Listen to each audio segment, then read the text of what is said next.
Hello, noble people. My name is the Noble, and this video is going to be my review of chapters 3 of 4 of Deltarune. I'm very excited, so without further ado, let's just hop right into this video. I'm also going to discuss some other stuff that I might be doing with the channel towards the end of the video, so stay tuned for that. But without further ado, let's hop into my thoughts and feelings on these two chapters. Now, there are two things that I do have to kind of cover before I hop in. The first one is about the fact that I am not going to be able to showcase any of my reactions. And this is very disappointing for me. I really wanted to live stream these chapters. I really wanted to record these chapters. You guys even had a poll that I did on YouTube that you guys really wanted to see me stream. And I was looking forward to streaming it if you guys really wanted to see it.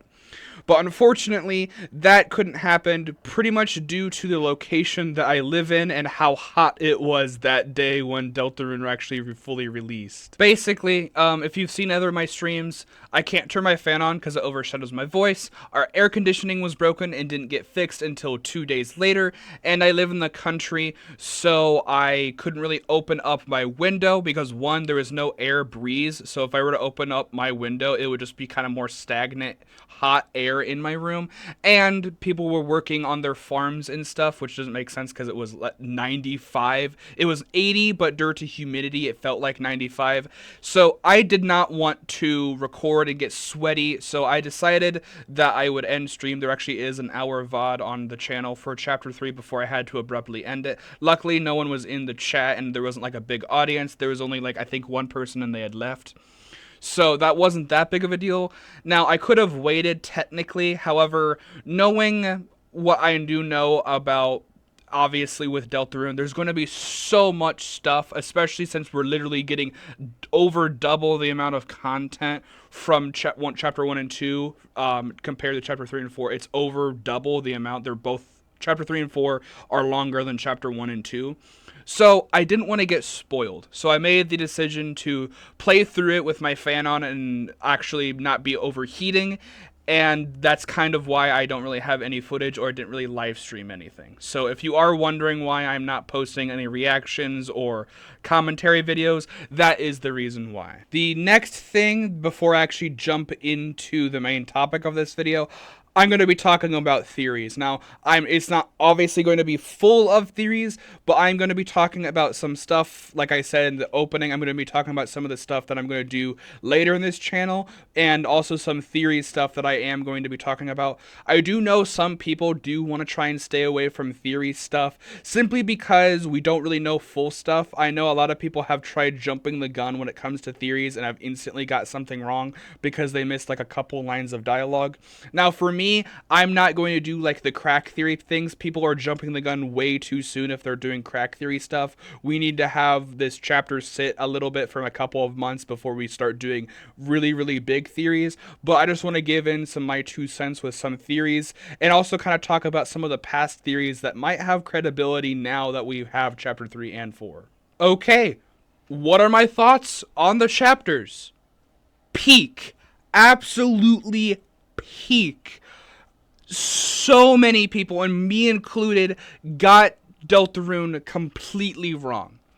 This is so much bigger and more impactful of a game than I ever thought it was. And I was someone who was so interested in some of the undertones of Chapter 2's Weird Route, the undertones of Spamton, and I thought that would going to be more subliminal messaging throughout the chapters. I thought we were still going to have wacky and fun adventures. Don't get me wrong, some of them are still wacky and fun adventures, as the start of Chapter 3 definitely still feels like a wacky, fun adventure.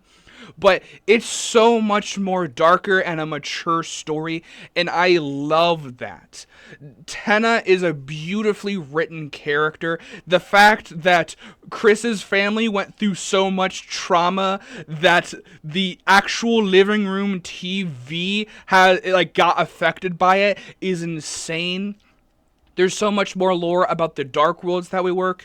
Characters can turn to stone even if they're from the Dark World because they have different rules. The way you get the Shadow Mantle in Chapter 3. Let's not even talk about the fact that the Knight just fully gets revealed in Chapter 3. So many people were expecting the Knight to get revealed at the end of Chapter 5. That would get the big reveal waiting for Chapter 6 and 7. Nope, it just shows up at the end of Chapter 3. And not even that, it's the secret boss of Chapter 3. When I was first playing through the game casually, I didn't even think there was a secret boss. I didn't get S tier on the boards. That is how you get the Shadow Mantle. And I kind of figured there was something with the S tier boards, and I didn't really want to reload the save. I just kind of want to continue. But I was not expecting the Knight to be a secret boss in Chapter 3. This is by far, subversing expectations. No one could have pictured the way that Chapter 3 was going to go. It's such fun gameplay elements. The Legend of Zelda stuff was a little bit jarring at first. I'm not going to lie. The game show aspect was a little bit jarring. But as it went on, I loved the charm and loved the aesthetic of it. And I had a blast with Chapter 3. Of course, the music was banging as always. Toby cannot write a bad song. Even some of the atmosphere tracks, there's just a track called Crickets that's literally just crickets chirping, but you still feel the impact of where it plays during the time in game, which is insane to me. The jokes are on point. Me and my brother, who was in the room with me, started dying at the rules card laser pointer bit. That's hilarious. Chapter 3 is definitely, in my opinion, way, way better than Chapter 1. I don't know if it's necessarily better than Chapter 2. Chapter 2 still has a big place in my heart with how it told story. Obviously, we have the weird route. There really isn't too much weird route stuff in Chapter 3. Spoilers if you haven't done weird route stuff for either of these, because I'm going to be talking about that as well. But it still has so much to do. The way Tana it's insane. I know I'm a little bit rambling with this, but it's so well orchestrated and so well developed. I just love Chapter 3. Now I'll mention the character designs. The fact that Tena looks like a 3D model instead of the normal pixel art is a genius decision. I absolutely love it. If I would have to rank it on a number scale, I would probably put it probably a 9.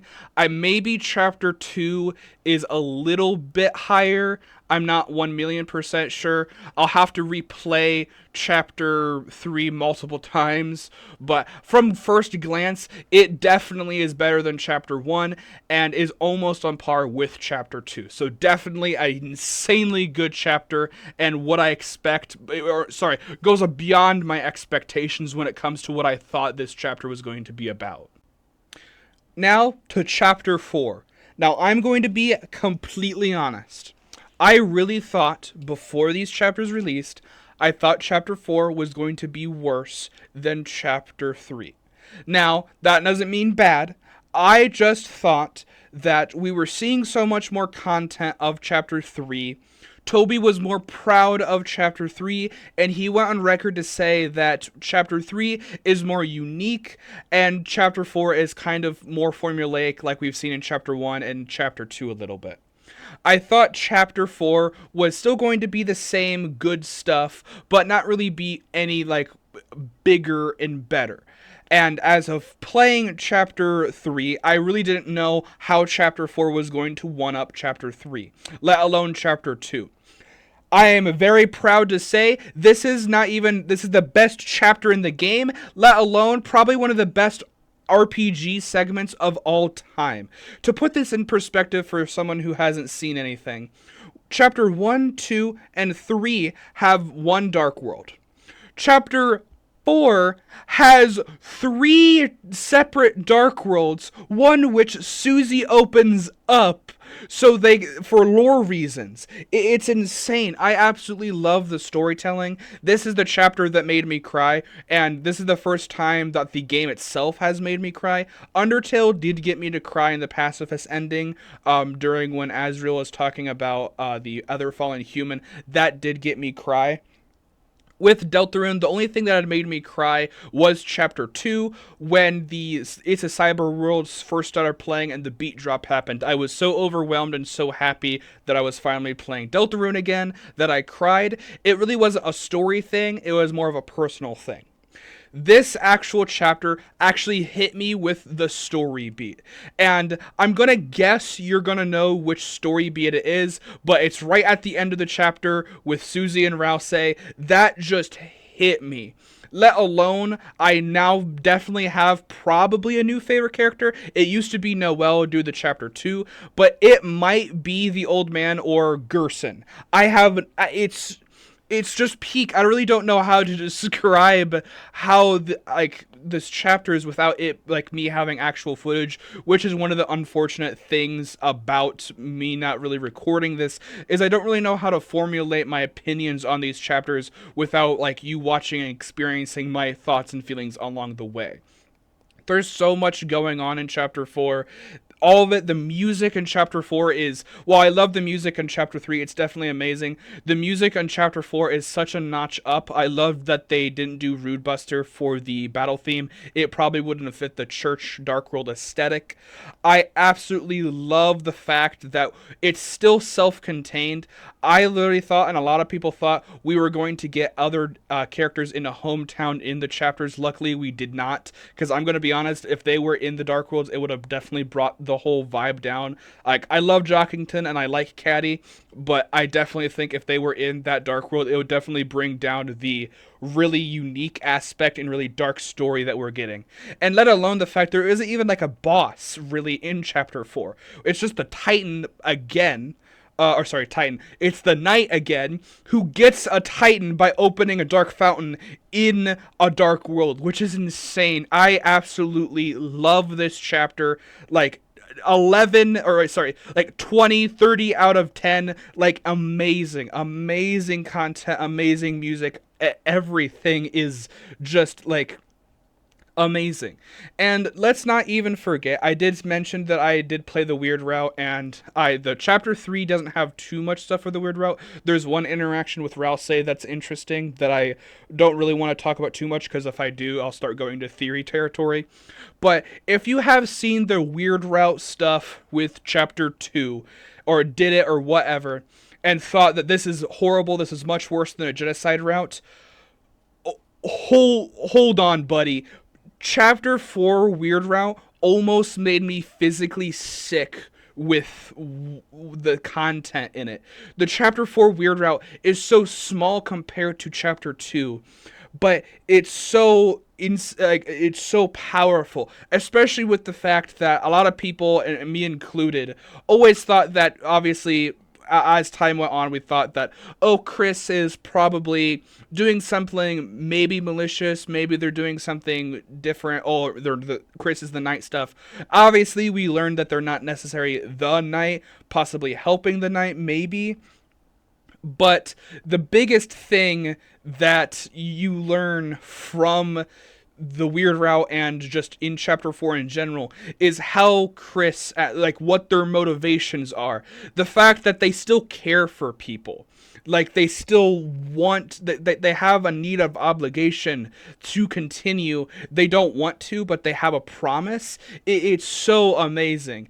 I absolutely love chapter 4, and I didn't even know what the cliffhanger was going to really be for this chapter, and there really isn't as big as a cliffhanger. The cliffhanger for Chris opening the Dark World for chapter 3 was a huge cliffhanger, but the fact that the cliffhanger for chapter 4 is kind of a little bit obvious is interesting to me, because for me, the cliffhanger for chapter 4 is the fact that we only have to wait 1 year for chapter 5. Which to me is insane. Now, Toby has been on record to say that we'll never have to wait that long again. Which, okay, fair. And we'll also only have 1 chapter this time, not 2 chapters. Okay. I didn't really think that we would be getting that chapter 5 anytime soon. like, let alone within a year. Now, yes, a year is technically a decently long amount of time, but there's already theories going around that it's going to be kind of obvious when it's going to release. Knowing that next year is going to be the 10th anniversary of Undertale, it makes sense that it's probably going to be on the 10th anniversary of Undertale. That makes most logical sense, which is around a year from now. That would be August, September time. So that is literally exactly a year from when we have gotten the chapter 3 and 4, which not only is that a very much shorter amount of time comparative to how much time it took for chapter 3 and 4, but also the fact that we got over double the amount of content and we're only going to have a year to theorize. Like, we were left with like 4 years, 3.5 years left to theorize, which gave us some of the crack theories that we had with stuff, which obviously, yes, most of them are wrong. I love the segment in the secret stuff with Mike where it's pretty obvious that it's kind of just Toby making fun of stuff. One of them even says "friend inside me" with Woody, which is hilarious. I love that. But the fact that we're only going to have so little to talk about everything in this game means that we're just going to have more content to combine with theories. My own personal theory, the Dark Worlds Connected theory, it wasn't necessarily a theory to find out something like, oh, who is the knight, or who is like why is Chris taking out the soul, whatever. It wasn't something very thing like that. It was basically a broad theory talking about how Dark Worlds work and how I want I think the story could work and develop in a different way. And I was kind of right about some things and also insanely wrong about some things. And I love that we can have other theories that are going to grow and develop. One of my favorite things is the fact that the Oberon smog theory is kind of right, which is insane. If you haven't watched my Crack Furies video, Oberon smog is the idea that a Gerson boom could become a Darkner since his hammer had his dust on it. That literally happens. Now, his name isn't stated to be Gerson Boom. It's left ambiguous to be like the old man or just Gerson itself. And it's not like the Gerson was the knight, but it leaves so much interpretation. Is Rousey actually dead Azrael? Is that an actual viable theory now? Is the case that like we can try and do that with other characters? Rousey states that it has to be a very specific type of darkness, which could give a hint at the fact that the first Dark World maybe might have been made by Alvin and the second one might have been made by the Knight. There's so much going on, so much story, so much tiny little things that we're going to delve into. I haven't even begun to talk about the different egg rooms that we found in Chapter 3 and 4, because that's a whole new can of worms. But I love these chapters. Toby could have not done a better job of making these chapters. And I know he's only going to somehow one-up them. I know that chapter 4 is my favorite, but I know chapter 5 is probably going to hit insane heights. And we're not even done with the game. I'm praising chapter 3 and 4, especially chapter 4, saying it's one of the best RPGs of all time, but we literally hit the halfway point. We still have to chapter 5, 6, 7, and possibly 0 if the files are to be believed to be correct. So the fact that this game is going so doing so well and has this story, it's getting more dark, it's having an insanely good overall plot and story structure, obviously excellent writing. I cannot wait for chapter 5, but also I'm so happy that we have a year to discuss what is in these chapters and actually break it down and try and formulate actually well out theories, maybe not some crack theories. Maybe we might get some crack theories, but we thought we knew a lot about chapter 1 and 2. We understood nothing. Chapter 3 and 4 completely turned everything on its head, and I love it for that. But yeah, that's going to be the end of this video. Let me know what your thoughts are on the chapters. Like I said, I love chapter 4, definitely at 30, 50 out of 10. Chapter 3, I don't really know if it's better than chapter 1. It probably will be better than chapter 2, It's definitely better than chapter 1, but I personally don't really know if it's better than chapter 2 just yet. Maybe after replaying it. The reason chapter 2 it was my favorite of the 2 is because of how much more content there was. Maybe this is just the case of the fact that the chapter 3 is more self-contained, but I like the big adventure that we have. That's kind of why I love chapter 4, because it has a huge adventure with so much stuff happening and so much lore. So maybe it's a little bit different, but yeah. Let me know what your thoughts are. Stay noble. I'll see you in the next one. Bye.